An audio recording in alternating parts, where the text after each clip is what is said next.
নমস্কার বন্ধুরা, সুমতি kitchen with blog থেকে সবাইকে স্বাগত। আশা করি আপনারা সবাই ভালোই আছেন, আমিও ভালো আছি। অনেক দিন পর আপনাদের সঙ্গে রান্না শেয়ার করছি। এখানে দেখতেই পাচ্ছেন ভেটকি মাছের ফিলে নিয়েছি। ভেটকি মাছের ফিলেগুলোকে পরিষ্কার করে ধুয়ে নিয়েছি। ধুয়ে তারপর ভিনিগার মাখিয়ে দিচ্ছি। ভিনিগারটা মাছের ফিলেতে মাখিয়ে রাখলে জলটা অনেকটা ভেটকি মাছ থেকে বেরিয়ে যাবে, আর ভেটকি মাছের যে গন্ধ হয় সেই গন্ধটা আর থাকবে না। আমি ভিনিগার মাখিয়ে দিলাম, আপনারা লেবুর রস মাখিয়ে দিতে পারেন। এবার একটু মশলা করে নেব। এখানে নিয়েছি পাসলে পাতা, নিয়েছি মিক্সার বাটিতে দিয়ে বেটে নেব। আর নিয়েছি ধনে পাতা, আর একটা পেঁয়াজকে 4 টুকরো করে নিয়েছি, দিয়ে মিক্সার বাটিতে বেটে নেব। আর দেবো কাঁচা লঙ্কা। আপনারা যেমন ভেটকি মাছের ফিলেগুলো নেবেন, মানে যতগুলো পিস নেবেন সেই বুঝে মশলাটা দেবেন। দেখুন মাছটা ভিনিগার মাখিয়ে রেখেছিলাম, কতটা জল বেরিয়ে গেছে। এবার একটু চিপে জলটাকে বের করে দেবো, তাহলে আর ভেটকি মাছের যে আঁশটে একটা গন্ধ হয় সেই গন্ধটা থাকবে না জলটা বের করে দিলে। আর আমি এখানে মশলাটা করে নিয়েছি। এই যে এবার মশলাটা মাছের মধ্যে মাখিয়ে দেবো। আপনারা ফিলের পিসগুলো যতগুলো নেবেন সেই বুঝেই কিন্তু এই মশলাটা দেবেন। আমার রসুন বাটা দিলাম, আদা আর রসুনটা আমার বাটা ছিল আলাদা করে। হাফ চামচেরও একটু বেশি করে দিচ্ছি, 1 চামচ দিচ্ছি না, হাফ চামচের একটু বেশি দিলাম। স্বাদ মতন লবণ দিলাম, দিয়ে ভালো করে এগুলোকে মাখিয়ে নেব। আর গোলমরিচ গুঁড়ো দেবো, গোলমরিচ গুঁড়ো দিচ্ছি। গোলমরিচ গুঁড়োটা বুঝেই দেবেন, কাঁচা লঙ্কা দেওয়া আছে, গোলমরিচটা দিলাম। খুব বেশি ঝাল হয়ে যাবে বেশি গোলমরিচ দিলে। আমি হাফ চামচের মতন গোলমরিচ গুঁড়ো দিয়েছি।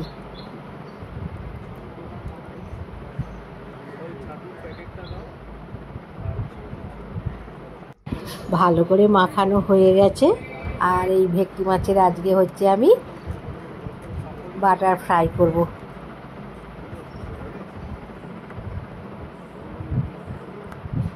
খুব সুন্দরভাবে মাখানো হয়ে গেছে, চাপা দিয়ে রেখে দিচ্ছি।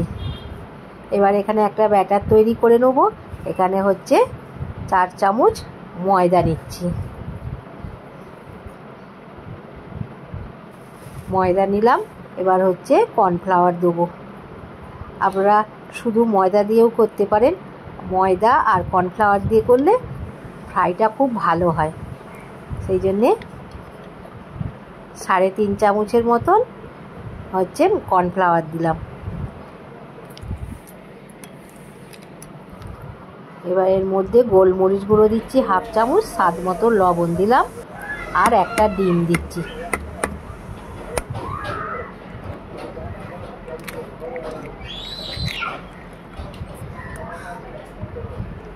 আর যেহেতু এটা বাটার ফ্রাই করব, সেই জন্য বাটারটা তো দিতেই হবে। এখানে এই যে বাটার নিয়েছি, দেখুন কতটা নিলাম। দেখুন এটাকে একটু গলি নেব। একটু গ্যাসেতে এই যে এটা দিয়ে ধরবো, ধরলে গলে যাবে। দেখুন কতটা বাটারটা দিলাম, দিয়ে এবার ভালো করে এটাকে একটুখানি মাখবো। আর মাছগুলোতে মশলা মাখিয়ে আমি আধ ঘন্টার জন্য রেখে দিয়েছি, ফ্রিজের মধ্যেই রেখে দিয়েছি। ফ্রিজের মধ্যে রাখলে বাটার ফ্রাইগুলো খুব সুন্দর হবে। এবার অল্প জল দিচ্ছি এবার একটা ঘন ব্যাটার তৈরি করে নিচ্ছি। এবার দেবো বেকিং পাউডার দিচ্ছি, 1 চামচেরও একটু কম বেকিং পাউডার দিয়ে একটা ব্যাটার তৈরি করে নিয়েছি। দেখুন কতটা ঘন বা পাতলা হয়েছে। খুব পাতলা হলে কিন্তু ব্যাটার ফ্রাইয়ের গুলো ভালো হবে না, মাছের মধ্যে এই ব্যাটারটা ধরবে না। সেই জন্য একটু ঘন করতে হবে। কড়াতে তেল দিলাম, যেহেতু এটা ডিপ ফ্রাই করতে হবে সেই জন্য একটু বেশি করে তেল দিলাম। আর ফ্রিজের মধ্যে মশলা মাখিয়ে রেখেছিলাম ভেটকি মাছের ফিলেগুলো বের করে নিয়েছি। তেলটা গরম হয়ে গেছে, এবার একটা ফিলে নিয়ে আর এই ব্যাটারের মধ্যে উল্টে পাল্টে নিচ্ছি। তেলের মধ্যে ছেড়ে দিলাম, দুটো করে ভাজবো আর মিডিয়াম আঁচে ভাজবো। ফুল আঁচে ভাজলে কিন্তু ওপরটা তাড়াতাড়ি লাল হয়ে যাবে আর মাছটা ভেতরে কাঁচা থেকে যাবে, সেই জন্য মিডিয়াম আঁচে ভাজছি। এক পিঠ এবার উল্টে দিচ্ছি। আর এইগুলোকে হচ্ছে প্রথমে ডিপ ফ্রাই করবো না, হাফ হচ্ছে ভেজে নিচ্ছি, নিয়ে রেখে দেবো। যখন খাওয়া হবে তখন গরম গরম ভাজা হবে। আর দুবার ধরে ভাজলে ফ্রাইগুলো খুব ভালো হবে। এইগুলোকে তুলে নেবো, লাল করে ভাজবো না, পরে আবার লাল করে ভাজবো। বাকিগুলোকেও এই রকম করে হাফ করে ভেজে রেখে দিচ্ছি। আর ভালোই কিন্তু সুন্দর হচ্ছে।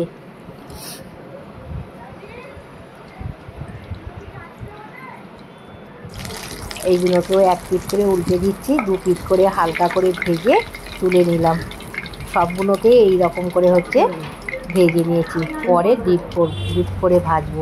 এই দেখুন কত সুন্দর হয়েছে। দেখুন এইগুলো হচ্ছে একবার ভেজেছি, দুবার ধরে ভাজবো, তাহলে বাটার ফ্রাইগুলো খুব সুন্দর হবে। পরে এইগুলোকে ডিপ ফ্রাই করব। এবার হচ্ছে ডিপ ফ্রাই করব। কড়াতে তেল বসিয়ে দিয়েছি, তেলের মধ্যে একটা ফ্রাই ছেড়ে দিলাম, বাটার ফ্রাই। এবার একটু উল্টে পাল্টে লাল করে ভেজে নেব। আশা করি নতুন পুরাতন বন্ধুরা দেখছেন। যে সকল নতুন বন্ধুরা আমার চ্যানেলে প্রথম, অবশ্যই চ্যানেলটিকে সাবস্ক্রাইব করবেন, পাশের বেল বাটনটি অন করবেন, সবার সঙ্গে শেয়ার করবেন, লাইক করবেন আর কমেন্ট করে জানাবেন আজকের বাটার ফ্রাইগুলো কেমন হয়েছে। আর আমরা তো প্রতিদিন বাটার ফ্রাই ভাজি না, সেই জন্য একটু অন্যরকম হবে। দোকানে যেমন প্রতিদিন ভাজে তাদেরগুলো খুব সুন্দর হয়, কিন্তু আমারগুলোও খুব সুন্দর হয়েছে। আমরা তো মাছে টাজে ভাজি, সেই জন্যে একটু এই রকম হয়েছে। আশা করি প্রথম থেকে শেষ পর্যন্ত দেখলেন। বাটার ফ্রাইগুলোকে এবার তুলে নিচ্ছি। একটু তেল টেনেছে, তেলটাকে একটুখানি ঝরিয়ে নিচ্ছি। এই রকম করে সব বাটার ফ্রাইগুলোকেই ভেজে নিচ্ছি।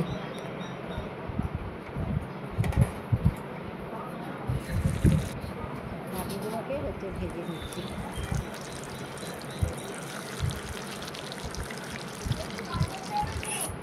হয়ে গেছে আমার সব বাটার ফ্রাইগুলো ভাজা। এবার এখানে হচ্ছে সার্ভ করে দেবো। অনেকগুলোই হয়েছে।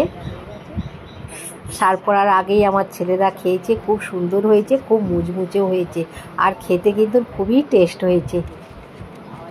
বুঝতে পারছি। এখানে হচ্ছে বাটার ফ্রাইগুলো সার্ভ করে দিলাম, দেখতে কিন্তু খুবই সুন্দর লাগছে। আর এখানে শসা দিয়েছি, পেঁয়াজ দিয়েছি, চিলি সস দিলাম। আপনারা টমেটো সস দিয়েও খেতে পারেন, আর পেঁয়াজ শসা দিয়ে খেতে তো দারুণ লাগবে। আশা করি আবার কোনো একটা নতুন রেসিপি নিয়ে আপনাদের সঙ্গে দেখা হবে। ততক্ষণে আপনারা সুস্থ থাকবেন, ভালো থাকবেন আর অবশ্যই আমার পাশে থাকবেন। নমস্কার।